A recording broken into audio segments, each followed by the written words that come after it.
بسم اللہ الرحمن الرحیم۔ عزیز طلبہ السلام علیکم۔ ہمارا آج کا موضوع آپ کا حصہ نثر کا دوسرا چیپٹر ہے۔ آج ہم اس کے نثر پارے کی تشریح جو ہے وہ دیکھیں گے۔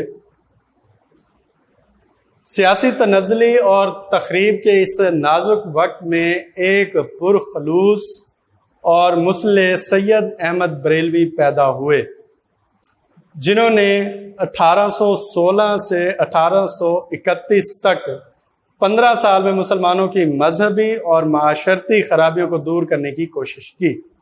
اب یہ کون سا وقت تھا؟ یہ وقت بچوں وہ وقت تھا جب مسلمان مکمل طور پر انگریزوں سے ہار چکے تھے، سیاسی طور پر، مذہبی طور پر، حکومتی طور پر، اقتدار کے طور پر، اپنے ستوت اور رعب دبدبے کے اعتبار سے ہر لحاظ سے مسلمان جو ہے وہ زوال پذیر ہو چکے تھے۔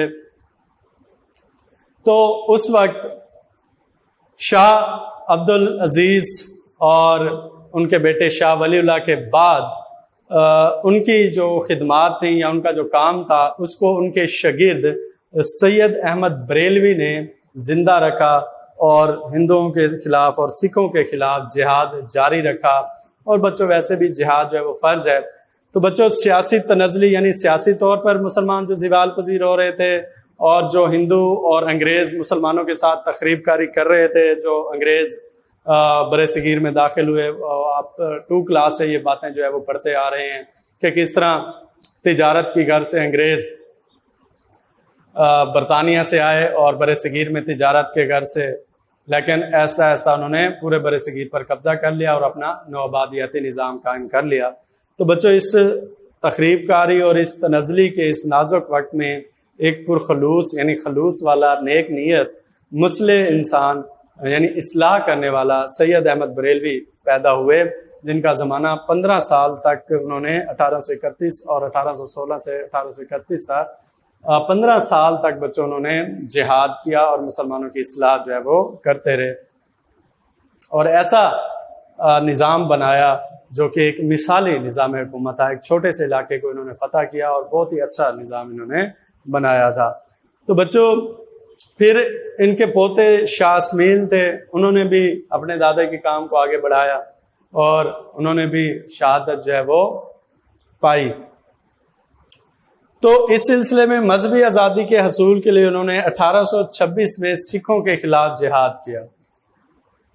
پہلے بچوں مذہبی حوالے سے انہوں نے اپنے استاد یعنی شاہ عبد العزیز کے کام کو آگے بڑھایا، ٹھیک ہے۔ اس کے بعد انہوں نے 1826 کا جو زمانہ بنتا ہے، اس میں انہوں نے باقاعدہ جہاد شروع کر دیا اور سکھوں کو مارنا شروع کر دیا۔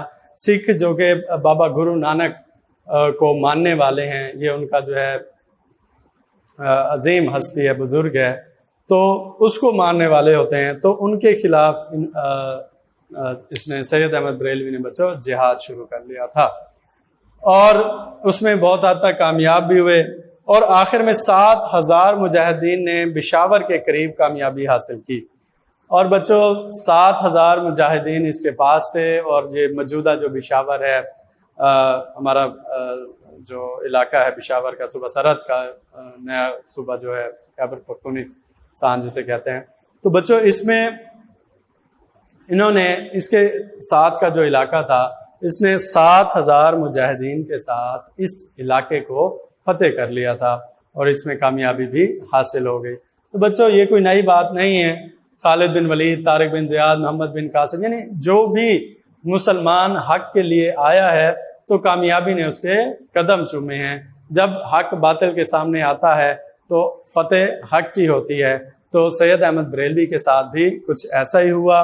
حق یہاں پہ بچوں یہ قرآنی حوالہ لکھ سکتے ہیں، حق آیا باطل مٹ گیا، بے شک باطل مٹنے والا ہے۔ لیکن بچوں غداری جو ہے یہ ایک بہت بھیانک چیز ہے، جس کو مسلمانوں کو ہمیشہ سے سامنا کرنا پڑ رہا ہے۔ تو بچوں لیکن بعض سرداروں کی غداری سے جو سکھوں کے ساتھ شریک ہو گئے، یعنی سکھوں کے ساتھ دشمنوں کے ساتھ مل گئے، اور آخرکار مسلمانوں کو شکست ہوئی، اور ان کا رہنما یعنی سید احمد بریلوی جو ہے وہ 6 مئی 1831 کو بالا کوٹ میں شہید ہوئے۔ یہ بھی پشاور کے ساتھ کا علاقہ ہے۔ اس علاقے میں بچوں ان کو شہادت ہوئی۔ تو بچوں شہادت کے لیے ہی، اللہ کے لیے ہی، حق کے لیے ہی ایک مسلمان تلوار اٹھاتا ہے، اور جان کی بازی لگا دینا اس کے لیے فخر کی بات ہوتی ہے۔ اپنے خدا کے لیے جان قربان کر دینا اس کو فخر کی بات ہوتی ہے۔ وہ جنت کے لیے یا روپے پیسے کے لیے اس حوالے سے وہ اپنی شہادت جو ہے وہ نہیں کرتا، بلکہ اس کی شہادت جو ہے وہ صرف اللہ کی رضا کی خاطر ہوتی ہے۔ علامہ اقبال کا شعر یہاں پر لکھیں گے، شہادت ہے مطلوب و مقصود مومن، شہادت ہے مطلوب و مقصود مومن، نہ مال غنیمت نہ کشور کشائی۔ اگلے نصر پارے کی طرف آتے ہیں بچوں۔ سر سید نے قدامت پسند مسلمانوں کو نئے زمانے کی ضروریات سے آگاہ کیا۔ قدامت پسند بچوں پرانی سوچ رکھنے والے، تو سر سید جو ہے بچوں علی گڑھ تحریک کے بانی تھے، مسلمانوں کے لیے علمی ادبی حوالے سے بہت سے کارنامے سر انجام دیے۔ اگر برے صغیر میں کوئی علمی شخصیت مسلمانوں کے لیے اس وقت کام کر رہی تھی تو وہ تھے سر سید احمد خان۔ تو بچوں سر سید نے جو پرانی سوچ رکھنے والے لوگ تھے، مثلا جو یہ کہتے تھے کہ بھائی انگریزی زبان نہیں بولنی چاہیے، یہ تو انگریزوں کی زبان ہے، ہم غیر مسلم کی زبان کیوں بولیں، تو ایسی بات نہیں ہے۔ زبانیں سیکھنی چاہیے تاکہ ایک دوسرے سے بات چیت ہم کر سکیں، ایک دوسرے سے کاروبار کر سکیں۔ تو ایسے لوگ تھے جو یہ فتویٰ جیسے دیا تھا اس نے شاہ ولی اللہ کے بیٹے نے، شاہ عبدالعزیز نے، تو کچھ لوگ پھر اس پہ متفق ہو گئے تھے کہ نہیں ہم تو انگریزی زبان نہیں سیکھیں گے۔ تو سر سید نے یہ بوجھ اپنے کندھوں پر اٹھایا اور انہوں نے کہا کہ نہیں جی، یہ جو پرانی سوچ رکھنے والے مسلمان ہیں یہ نئے زمانے کی ضروریات کو سمجھے، انگریزی تعلیم کو سمجھیں، سائنسی علوم کو سمجھیں، یہ آج کل کے معاشرے کی ضروریات ہیں، تو ہمیں ان سے آگاہ ہونا چاہیے، یہ کام جو ہے اس کو کرنا چاہیے، ہمیں آگے بڑھنا چاہیے۔ بہت سی مشکلات کا سامنا کرنا پڑا، ہزار دقتوں سے ان کو نئے علوم کے حصول اور نئی حکومت سے تعاون پر آمادہ کیا۔ بہت مشکل کام تھا سر سید احمد کو اس بات کے لیے آمادہ کرنا کہ اب جو نئی حکومت ہے اس کے ساتھ تعاون کریں تاکہ یہ حکومت ہمارے ساتھ اچھا سلوک کرے۔ اگر ہمارے ان کے ساتھ اچھے تعلقات ہو جائیں گے تو پھر ہم ان کی زبان بھی سیکھ جائیں گے تو پھر ہم ان سے اپنے معاملات جو ہے وہ نپٹا لیں گے، ان سے بات چیت کر لیں گے۔ تو ابھی ان کے ساتھ تعاون کریں، یہ نہ ہو پھر یہ ہمارے دشمن ہو جائیں۔ تو یہ مقصد تھا اصل میں سر سید احمد کا، اور نئی حکومت سے تعاون کی بات کی، لیکن ہمارے جو مذہبی لوگ تھے وہ ان سے اتفاق رائے نہیں رکھتے تھے۔ انہوں نے کہا کہ ہم انگریزوں سے دوستی کا ہاتھ نہیں بڑھا سکتے کیونکہ وہ غیر مسلم ہیں۔ اور مولانا شبلی نعمانی نے یہاں پر ایک یادگار جملہ کہا تھا، انہوں نے کہا نہیں جی، یہ غیر مسلموں کی ترقی ہوگی، نئے علوم اور نئی چیزیں حاصل کرنا ہمارے لیے، مسلمانوں کے لیے ان کی ایک تاریخی جملہ تھا، توجہ رہے گی۔ انہوں نے کہا کہ نہیں جی، مسلمانوں کی ترقی اس میں ہے کہ وہ پیچھے بڑھیں،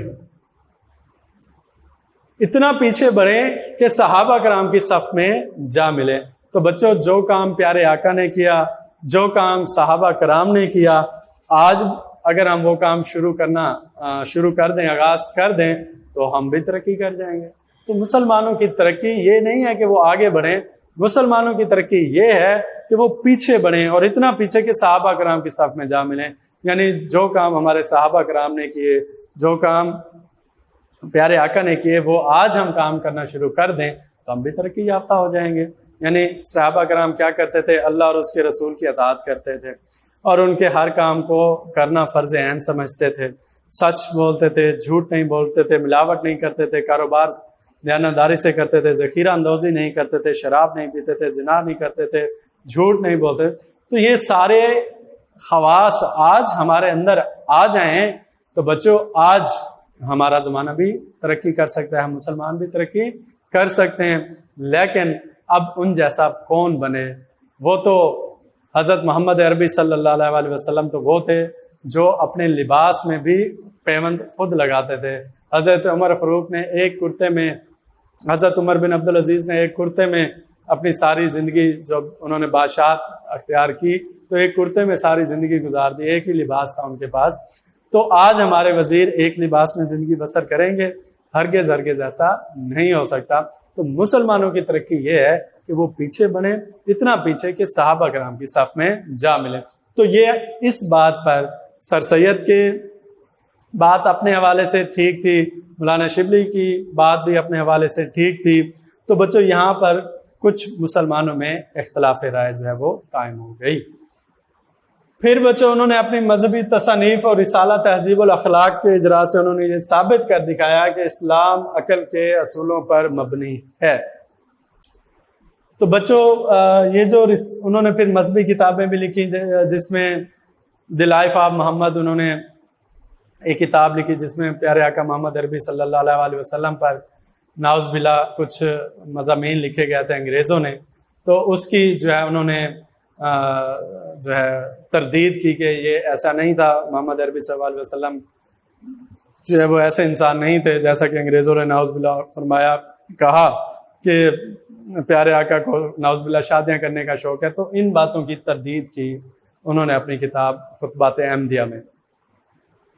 اس کے بعد یہ رسالہ تہذیب الاخلاق، جب انہوں نے سر سید نے برطانیہ کا سفر کیا تقریباً 1869 میں، تو اس وقت بچوں وہاں انہوں نے ایک رسالہ پڑھا سپیکٹیٹر اور ٹیٹلر کے نام سے، اور اس کے مصنفین بھی بہت ہیں، جس میں اخلاقیات کے حوالے سے بات کی گئی تھی۔ تو جب وہ واپس آئے تو انہوں نے ٹھیک 1 سال بعد 1870 میں رسالہ تہذیب الاخلاق، جو کہ ایک اصلاحی رسالہ تھا، اس کا اجرا کیا، اور اس میں بچوں انہوں نے یہ کہا کہ اسلام میں ان چیزوں کو تسلیم کرو جن کو عقل بھی تسلیم کرے۔ لیکن بچوں دین اسلام جو ہے وہ تو عقل سے اوپر کی بات ہے، وہ تو دل کی بات ہے، وہ تو پیارے آقا محمد عربی اور اللہ تعالیٰ سے محبت کی بات ہے۔ تو انہوں نے کہا کہ نہیں بھئی، اسلام میں ان چیزوں کو مانو جن کو عقل بھی مانتی ہو۔ مثلا وہ اس بات کے انکاری تھے کہ یہ کیسے ہو سکتا ہے کہ حضرت محمد صلی اللہ علیہ وسلم سدرۃ المنتہا اور اس سے آگے گئے، واقعہ معراج پیش ہوا، تو یہ کیسے ہو سکتا ہے کہ ایک انسان اس دنیا سے جائے اور کس چیز پہ گیا، کوئی سواری یہ وہ، تو عقل اس چیزوں کو نہیں مانتی۔ تو اس نے کہا کہ ایسی چیزوں کو مانو کہ جس کو عقل بھی تسلیم کرتی ہو۔ تو بچوں یہاں پہ اگر ہم یہ اقبال کا شعر دیکھیں گے تو عقل جو ہے وہ بے معنی سی چیز نظر آتی ہے عشق کے آگے، محبت کے آگے، اور جو محبت اللہ اور اس کے رسول سے ہے۔ تو بے خطر کود پڑا آتش نمرود میں عشق، عقل ہے محو تماشائے لب بام ابھی۔ ٹھیک ہے، تو یعنی عقل جو ہے وہ تو ایک چھوٹی سی چیز ہے عشق کے آگے۔ تو سر سید کے اس نظریے کو مذہبی لوگوں نے تسلیم نہ کیا، اور کچھ لوگوں نے سر سید کو کافر اور ملحد بھی قرار دے دیا۔ تو خیر ان کی تعلیمی مساعی 1877 میں تکمیل ہوئی۔ جو انہوں نے تعلیمی حوالے سے میں نے کہا تھا شروع میں خدمات انجام دی، سر سید وہ ادبی شخصیت، وہ علمی شخصیت تھے جنہوں نے برصغیر میں مسلمانوں کے لیے تعلیمی ماحول پیدا کیا۔ 1875 میں انہوں نے اسکول بنایا تھا، 1877 میں بچوں وہ کالج بن گیا، اور پھر سر سید کی وفات کے بعد ان کے رفقا نے، وقار الملک اور محسن الملک نے اس کو آگے جو ہے فروغ دیا، اور 1920 میں یہی کالج یونیورسٹی کے درجے تک پہنچا۔ تو بچوں جب علی گڑھ کالج کا افتتاح ہوا تو جو 30 برس تک مسلمان ہند کا واحد قومی مرکز رہا، تو یہ بچوں سر سید کی کاوشیں تھیں، اور انہوں نے کتنی محنت سے مسلمانوں کو، مسلمان برصغیر کو تعلیمی ماحول دیا تاکہ وہ پڑھ کر نئے علوم حاصل کر سکیں، انگریزی زبان سیکھ سکیں۔ تو آج کا موضوع ہمارا اس بات پہ ختم ہوتا ہے۔ انشاءاللہ بچوں اگلے لیکچر میں ملیں گے، اپنا بہت سا خیال رکھیے گا۔ اللہ حافظ۔